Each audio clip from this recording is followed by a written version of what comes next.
신문 브리핑 풀뿌리 언론 K 시작합니다. 먼저 경남신문 보시겠습니다. 위법 다수 발견돼 6개월째 멈춰 얽힌 행정 절차 푸는 게 관건이라는 기사인데요. 창원시 북면에 위치한 다회용기 공공세척장의 모습입니다. 지난 5월에 완공식을 갖고도 반년 넘게 운영을 하지 못하는 상황이라고 합니다. 이 문제 취재한 경남신문 김정민 기자 연결해 자세한 얘기 듣겠습니다. 김 기자님 반갑습니다. 네, 반갑습니다. 네, 먼저 창원시 다회용기 공공세척장 어떤 곳입니까?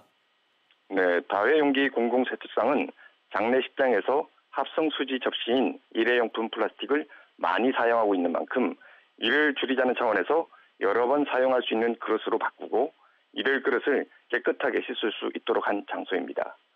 창원시가 정책을 추진하고 창원 지역 자활센터가 보조사업자로 선정돼 총 10억 3천만 원을 들여 창원 북면초등학교 화천분교에 공공세척장이 마련됐습니다.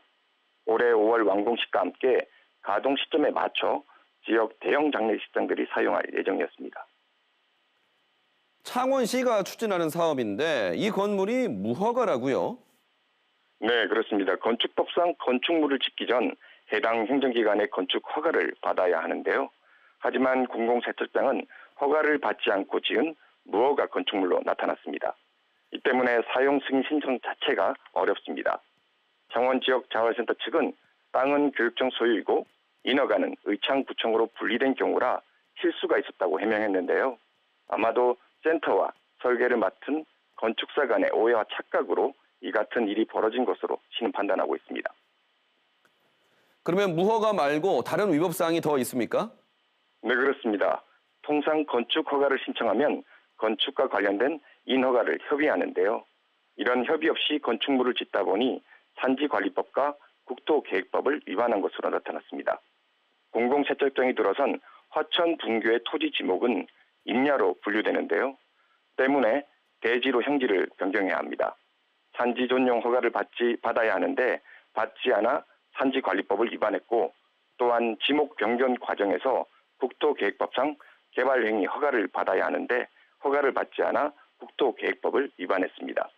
뿐만 아니라 공공세척장 일부가 노회주차장으로 지정된 부지를 무단으로 점령한 사실도 드러났는데요. 이 역시 국토계획법을 위반했습니다. 혹시 건물을 원상복구해야 되는 건 아닌가 우려가 되는데 어떤 대책이 있겠습니까? 네, 통상 건축물을 뜯고 다시 짓는 원상복구가 원칙인데요. 그런데 법을 지켜야 하는 행정보다 개인이 입게 되는 피해가 클 때는 뜯지 말고 살리는 방향으로 사법부가 판단하는 경우가 있습니다. 창원시는 어떤 방향이 나을지 경남도의 사전 컨설팅 감사를 받았는데요. 세척장이 공공성을 띠고 있고 자활센터에서도 7억 원이 넘는 많은 비용을 들였기 때문에 살려서 정상화할 필요가 있다는 답을 얻었습니다. 다만 법에 저촉됐던 위반 행위 등을 해결하기 위해서는 아무리 빨라도 3개월 정도 걸릴 것으로 시는 내다보고 있습니다. 네, 잘 들었습니다. 지금까지 경남신문 김정민 기자였습니다. 다음 경남 도민일보 보겠습니다. 포털 다음 뉴스 제한에 지역민 알 권리 침해라는 기사인데요. 바로 포털 다음이 뉴스 검색 기본값을 콘텐츠 제휴 언론사로 변경을 했습니다. 문제는 지역 언론사 대다수가 이 제휴 언론사에는 포함되지 않아 사실상 지역민의 알 권리를 빼앗겼다는 비판이 제기된다는 내용인데요. 신문은 포털 다음의 뉴스 검색 제한으로 지역 뉴스가 실종되고 지역 소멸이 더 가속화될 것이라며 포털과 정부의 여론 다양성 보장에 나설 것을 촉구하고 있습니다. 이어서 주간 함양입니다. 지역신문 지원 조례, 지원 표준 조례안 학회에서 마련해야라는 제목입니다.